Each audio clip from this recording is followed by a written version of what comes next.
I'll introduce now Ernesto Priego, who's going to speak to us about impact. So Ernesto is a lecturer in library science at City University London, and his talk is going to focus from the point of view of the researcher on the impacts on researchers caused by demands to demonstrate both academic and societal impact in a changing landscape. I'm very happy to be here. Thank you for all of you to be here to listen to us. I'm honored to be here as well following the presentation by Carol and David. I met David about 7 years ago as a PhD student at what was then the School of Library, Archive and Information Studies at UCL. So it is a great privilege to be speaking after him. As Bernie said, I'm a researcher in library science now at City University London, and I'm interested in scholarly communications and different types of publishing and dissemination. I'm the editor of an open access journal in what you could call a niche field within the cultural studies, media studies umbrella, published by the researcher-led publisher Ubiquity Press that once was based at UCL as well. If you don't know their work, Ubiquities, I'd really recommend it. I'm interested that their logo says open scholarship, not just open publishing. And I'm really relieved that Carol and David have presented this scenario with the findings from their scientific study, because there won't be much of that in mine. It's more of an anecdotal researcher-based or researcher-focused presentation. So. But the challenge always in these events is not to keep preaching to the converted and saying the same things that again and again and again. David Darur yesterday said many, many important things that I was going to say, and then I had to delete from my presentation. But some of those ideas appear again here. So again, as well, thank you for David for an interesting talk yesterday. And what I'm focusing on, as the title said, is on this horrible word that can be positive or negative depending on where you look at, where you're standing. And it can also be interpreted differently depending on what side of the planet you are, how old you are sometimes, even your gender. So what I'd like to say is that it's a word that is never neutral, like technology. So publication platforms and research topics are always positioned within particular, this is a word that Carol mentioned several times, and I think it's very important, political positions, political settings. And it is important not to forget that. So when we're discussing impact from a researcher point of view, or from this researcher point of view, and also based on my experience as an editor of a more or less experimental, open peer-reviewed, open access, research-led journal, is that cultural change seems to be imposed and not necessarily encouraged. So this has led, in my experience as a researcher, as a lecturer, as an editor, again, to a lot of negative sentiments, feelings between colleagues that, again, see impact as some sort of evil that fell out of sky. And what I think is revealing is a huge division, a polarization, and not necessarily in terms of the so-called digital divide, or between so-called I really dislike the terms, but digital migrants and natives. I don't really believe in those, but it is revealing a huge divide between points of view, even between people that are supposed to be working together. So we have heard again and again and again, I think, sometimes in a very clear way, the funders' points of view. They have been heard, but they have also been misheard. I'm thinking in this case, I know that we have delegates today that are not working in the UK. So I'm thinking of funders as well, international funders, but I'm basically thinking of organizations like the Wellcome Trust or the Higher Education Funding for Councils for England. We have heard that position, but we have also heard the point of view of those enabling the dissemination of what researchers do. But in my opinion, it is rarely that our views have not been caricaturized or mythologized. And also, I think there is a need to keep remembering that, yes, as it was mentioned yesterday, I think in one of the Q&A sessions after one of the plenaries, that researchers are not a monolithic group, but that we belong to very different disciplines, and we sometimes come from very different backgrounds. We do different things, and we associate ourselves within different groups and disciplinary cultures. So there are, for the researcher, I think, this need to get engaged in the conversation, but beyond, on the one hand, the feeling that this drive, this technological and political, economical-driven change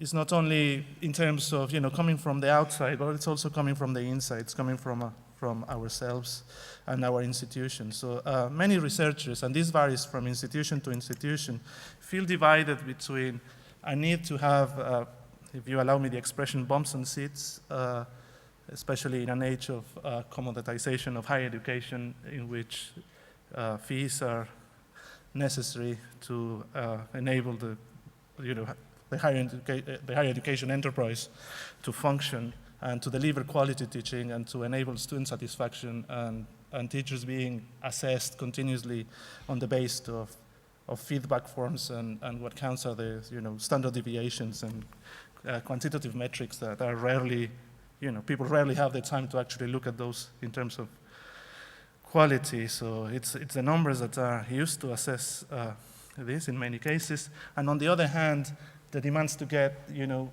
finances, funds from research. So as some researchers have to teach as well, they find themselves trapped in the middle between these two sometimes contradictory demands, at least in terms of time. And so I would like to think about these disciplinary differences as well, thinking of how in science has been, I've called it before the conflict of the faculties, or a renewed conflict of the faculties, to evoke a German philosopher, in terms of the open access agenda being mainly driven, and some very significant innovations in terms of scholarly publishing being driven by people in the science, technology, engineering, mathematics fields. And the fact that, as also evidence or findings from the previous study showed, they tend to favor these platforms. They do tend to work in teams, in labs, whereas people like me, some people, not all of them, I'd say that David is, falls within the humanities or social science categories, and he's famous for working in teams as well. So this is a generalization, but some of us are perceived to be just medieval scribes working on our own. So we have these tensions that come both, from the inside of institutions, like you need to do this, but you need to do that as well, but also from within ourselves.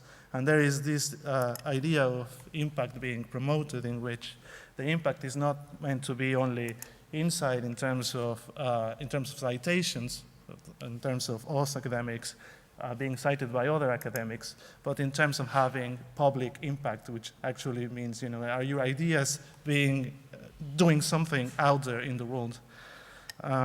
So this is really challenging, and I'm not sure that it has been sufficiently discussed. So I believe that there is a tension between the quality in terms of engagement that we need to have with the technologies, with the tool, and with our colleagues in order to ensure that those demands are met, and the time that we are allocated to do so, and also the timings that these new technologies sort of demand. But of course, this is connected, obviously, with the idea that everything costs money, and that when we talk about the open access agenda or any drive towards open scholarship, the question that arises is who is going to pay for it? At the moment, it seems that the answer is funders or the taxpayer, even though some unfunded researchers feel that now they are having to pay this out of their pockets, but some of them only seem to realize that publishing costs money until very recently being very happy about ignoring the fact that their libraries were paying for their access to serials. So what we have in practice is this. Instead of impact, what we have is a lot of friction. It is a bit like, I imagine, like the fall of the Berlin Wall, and suddenly realizing that there was this plethora of consumerism, of goods that you could buy, but you could actually not buy or not have the money to buy. It's like trying to connect to the Wi-Fi. So in theory, you want these things to happen, but what you really face is a wall, and in many cases, a paywall. So one of the messages I want to transmit is that what we really have is not only friction, but too much of it. So from a researcher's perspective, my idea, and this is something that I've been trying to do in practice, is that researchers need to be much more involved in the process of the dissemination of their scholarship. I believe that many of the reactions to the current mandates have to do with a happy ignorance of what was at stake or what has been at stake for all this time. So sadly, it seems that this has led to this reality in which publishing seems to have become this end in itself, in which scholars are supposed to follow this dictum, publish or perish, publish here or perish, publish here or you will never get the job. Receiving contradictory messages from funders, from serious academics they admire, and the government, and people online, everywhere. So there are messages everywhere that go in every direction, driving especially PhD students and early career scholars crazy in terms of whether do what they believe is right and what that or not, and what right really means. So my idea is that publishing, this is an idea that many others share, and I'm sure most of you or all of you will agree with this, that publishing is not the end of it, but actually the beginning of a conversation. And I think that at the moment, one of the problems that we have is a coincidence between some attitudes, especially in the arts, humanities, and social sciences, towards traditional values in academia, like authority, originality, intellectual property, reputation. So there has been a conflation between highly restrictive modes of copyright in combination with, I always cite this, but it is like Morrissey's autobiography, in which after a few pages you realize that the man never read any contract he signed. And academics are a little bit like Morrissey. So there is a problem with academics happily signing away their copyright instead of thinking of any other licensing agreements. So publishing, which is online, and it is also all rights reserved, is really a point of no return. There's nowhere else to go from there. So academics are being asked to think out of the box, but at the same time, they are putting their research all in these boxes, closing them and putting them in warehouses, online or not. And then they have to move to publish something else, and they don't have the time to share it. And you have articles that have been published 10 years ago online, and no one has ever clicked on the Twitter widget to share it, mainly because there's no point in doing it, because it's a paywalled article.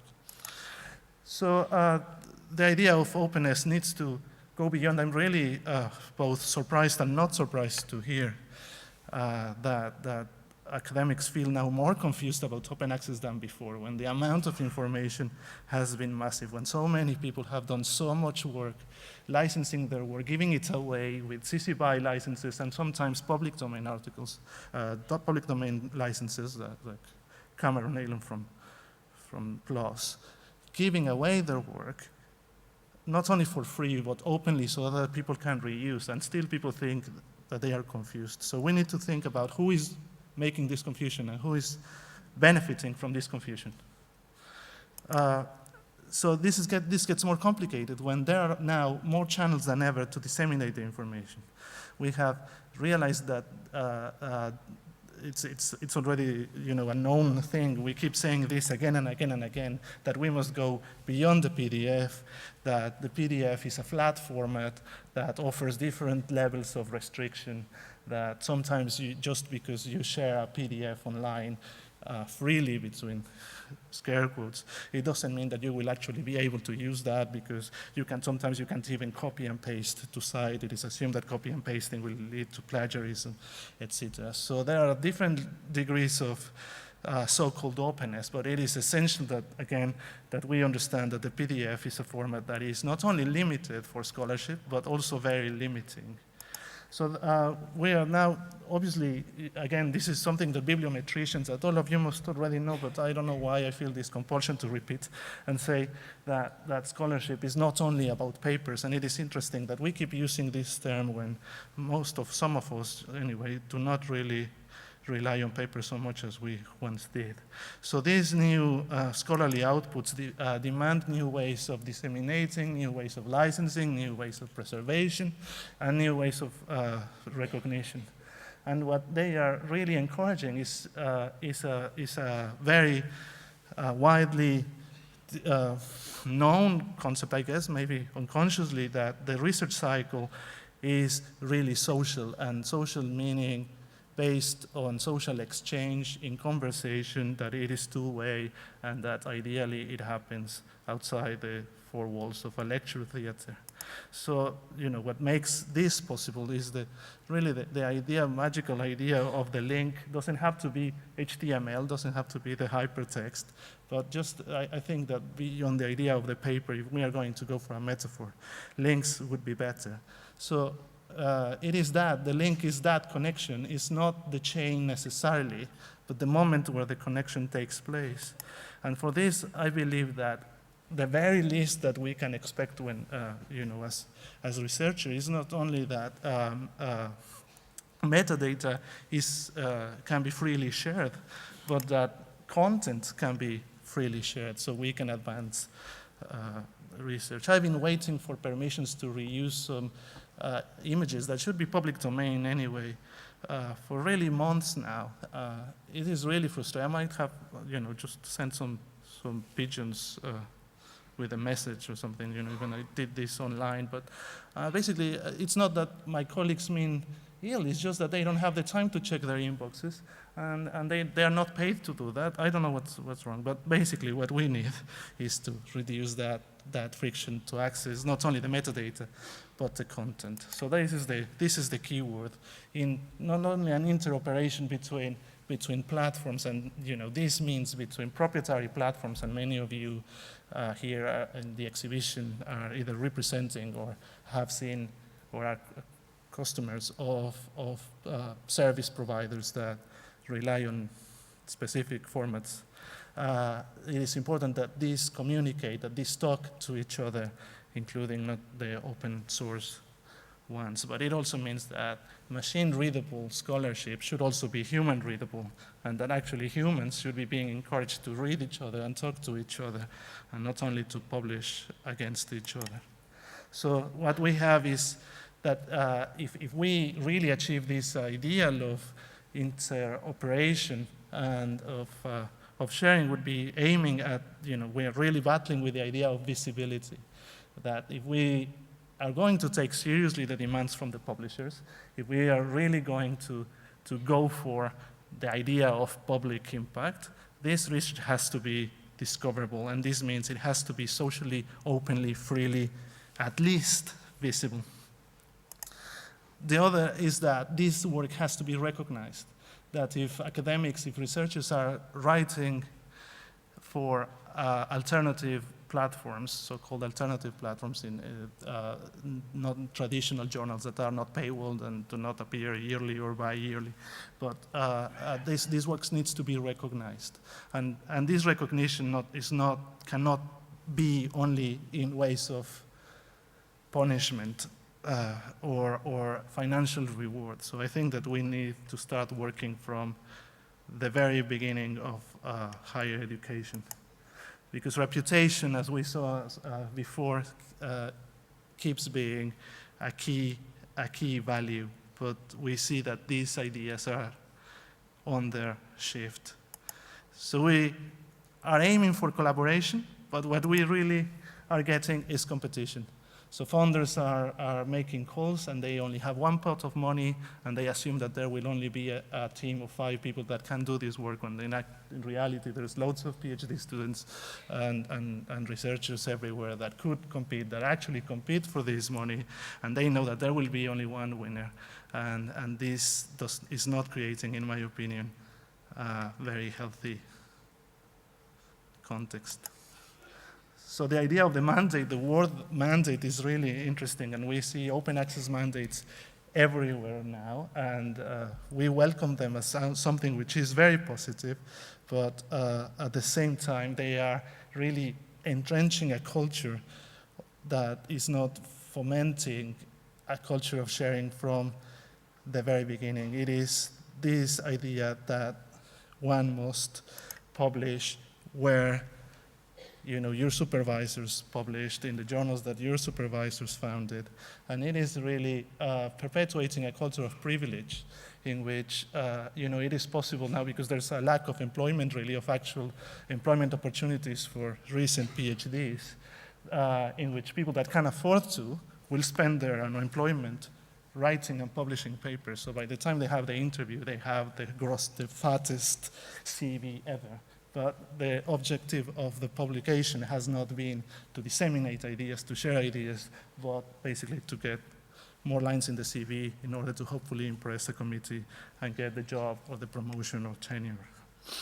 So it is really shocking that the journal impact factor for someone like me, and I'm really not a representative of the very young academics, I'm sadly reaching middle age.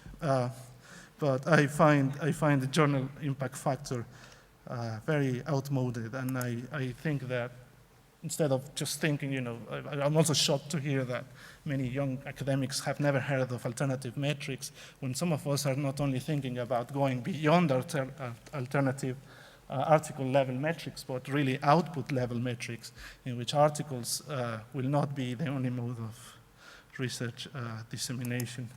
So I think that what we are seeing now already, but sadly not being encouraged at the earliest stage of academic careers, is that we really want and need, in order to achieve the public impact that funders and governments want, is that we produce engagement between the research and the people, and not just monolithic unities.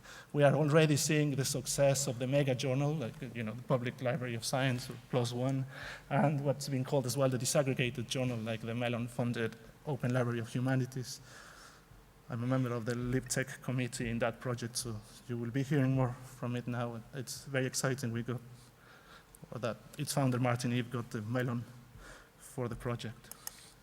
So a new way of licensing implies that we would be thinking not about, we need to diffuse those fears of the loss of attribution and authority and trustworthiness, and to incite mutual citation by assuming that, yes, licenses like CC BY, what they really are about is celebrating that in academia, in research, attribution is our main currency, because publishers do not pay us for our work, they do not pay us for our peer reviews.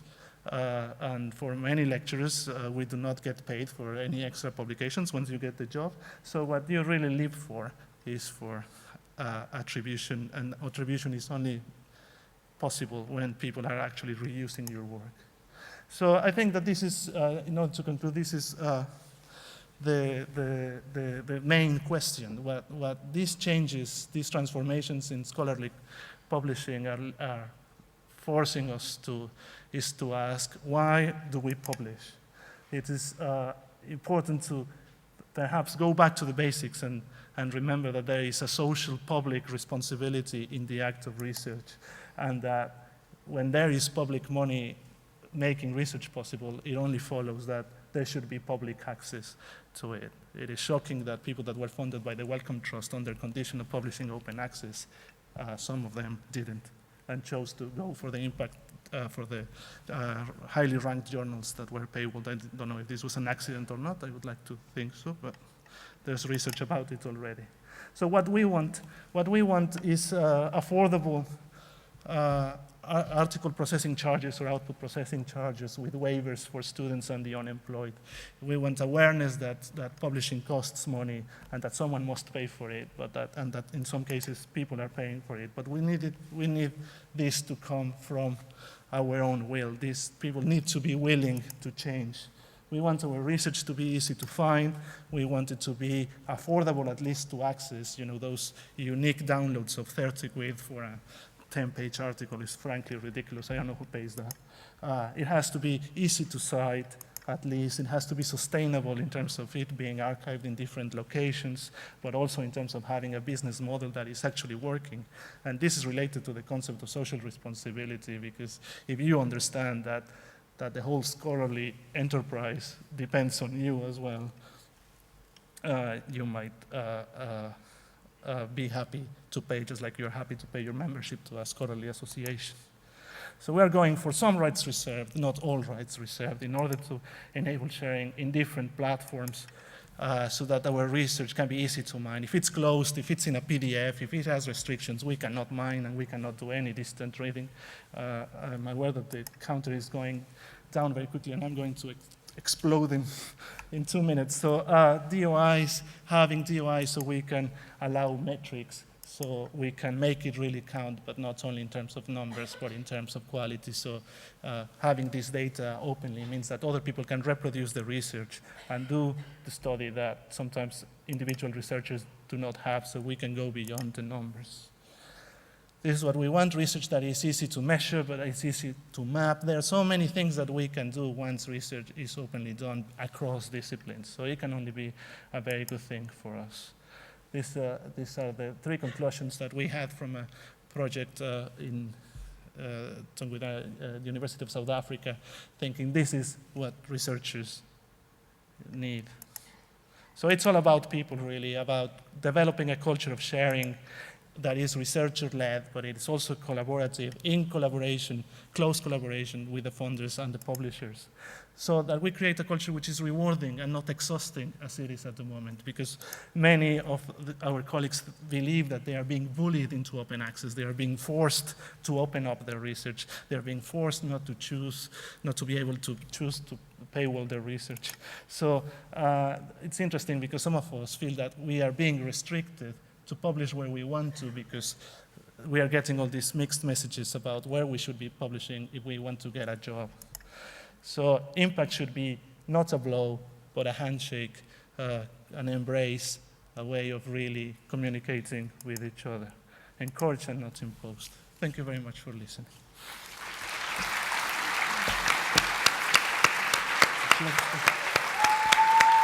Oh.